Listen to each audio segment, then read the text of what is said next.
This is CNN Student News. I'm Carl Azus at the CNN Center, starting with some breaking news from yesterday. There was a mass shooting at a conference center in San Bernardino, California. It's a city east of Los Angeles. Police say, quote, upwards of 14 people were killed and upwards of 14 more were injured. Officials did not know yesterday if this was a terrorist attack. Witnesses reported seeing 3 gunmen who were believed to drive away in an SUV after the shooting.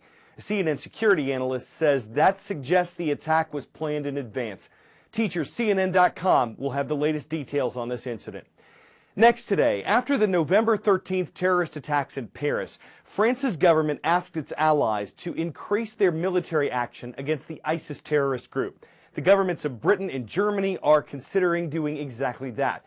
And the U.S. is expanding its military involvement in Iraq. America is adding a new strike force to the 3,000 plus U.S. troops who are currently in the Middle Eastern country.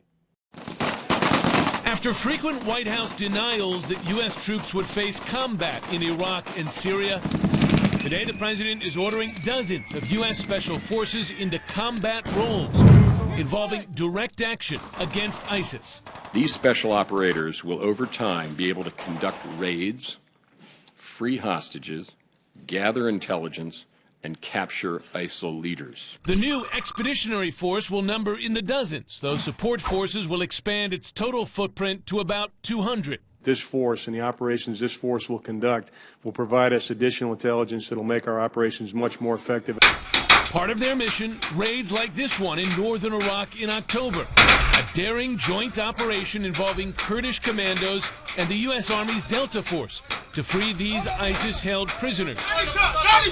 Demonstrating the added danger of direct action, one Delta Force operator, Master Sergeant Joshua Wheeler, was killed.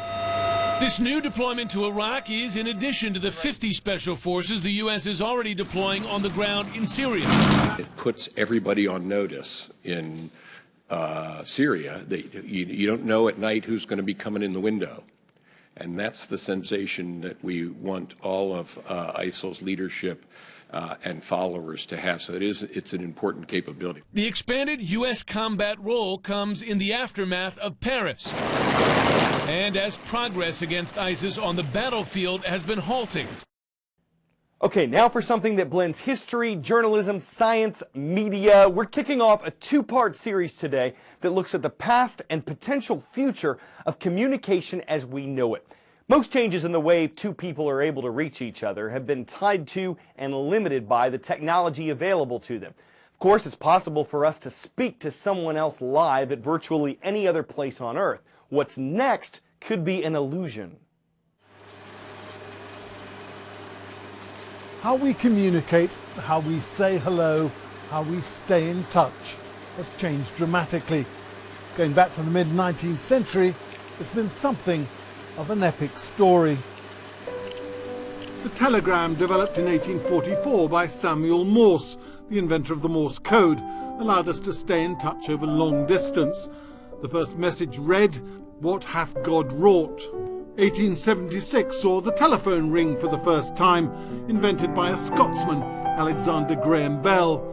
The first words he uttered, "Mr. Watson, come here, I want to see you."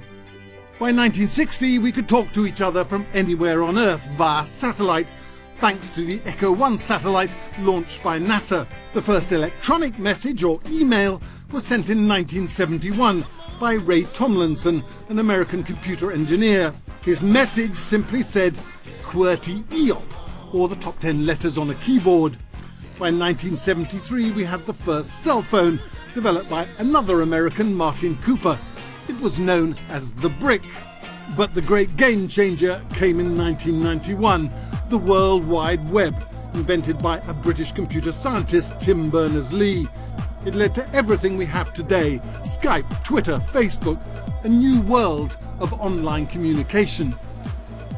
So, what can we expect next? Well, what better for inspiration than the movies? Everybody remembers the scene, Princess Leia sending an SOS in the 1977 movie Star Wars. Well, a scientist in California is absolutely convinced that we'll all be communicating just like this, holographically, pretty soon. David Fatal is a French-born physicist, his field controlling and manipulating light.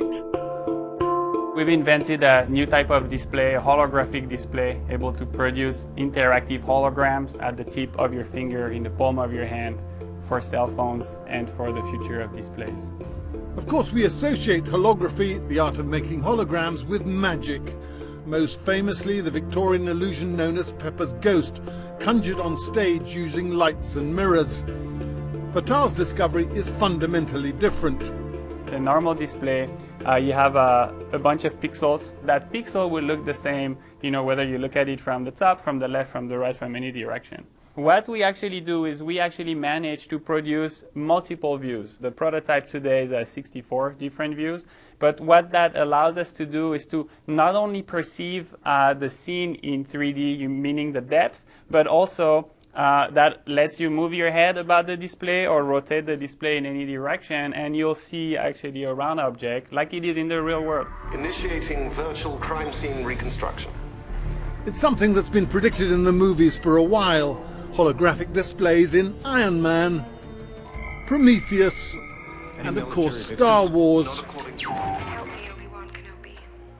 You're my only hope. What's this? Well, I was about to experience it for myself for the first time, and crucially, unlike the movies, no need for 3D glasses. So here I am, a guinea pig in an experiment I'd never thought I'd undertake.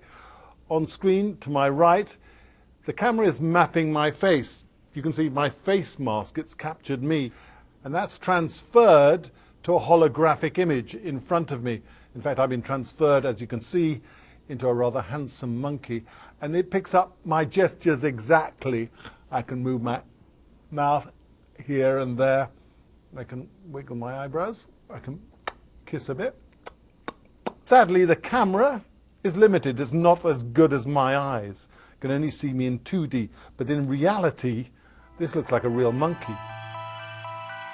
The aim here is clear, communicating by hologram on our mobile phones, talking to each other from the palm of one hand to another. They also intend to develop the technology for playing games and even navigating from A to B. Fatal and his small young team are working creatively to this end here in their so-called nano-fabrication facility, and are well aware they're not alone. Samsung and Apple have actually filed or are filing patents in this field. Are you still ahead of the game? Yes, obviously we think so. If we thought Apple and Samsung were ahead of us, we wouldn't have a company. So, patents are one thing, and then there's actually making things, work, as you saw, right? Making a prototype. It's how you see yourself. I mean, I'm thinking, are you part David Blaine, part illusionist, serious scientist? How do you see yourself? Yeah, it's a 99% serious scientist and 1% of an illusionist. This is how I like to see myself.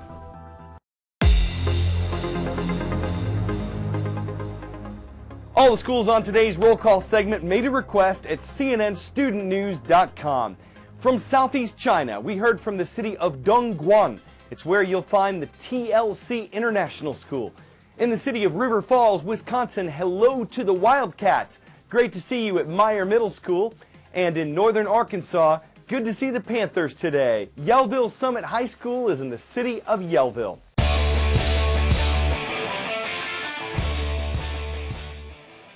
Before we go, vanilla, candy canes, sugar cookies, all smells typically associated with the Christmas season. How about Texas barbecue sauce? How about infusing your home with the unmistakable aroma of pigs in blankets? And if neither one of those works for you, there's always cheesy cheese. As in, dude, it smells like cheese in here. Yeah, Merry Christmas. So do these alternative potato chip flavored options surpass sugar plums and cinnamon? You'd have to follow your nose to see if it makes sense. But if you think it pigs the season to be jolly, you've decked your halls with barbecued holly, and you're ready to trim your Christmas cheese, arranging some odoriferous ornamentation may not be more than you can handle. I'm Carl Azuz for CNN Student News.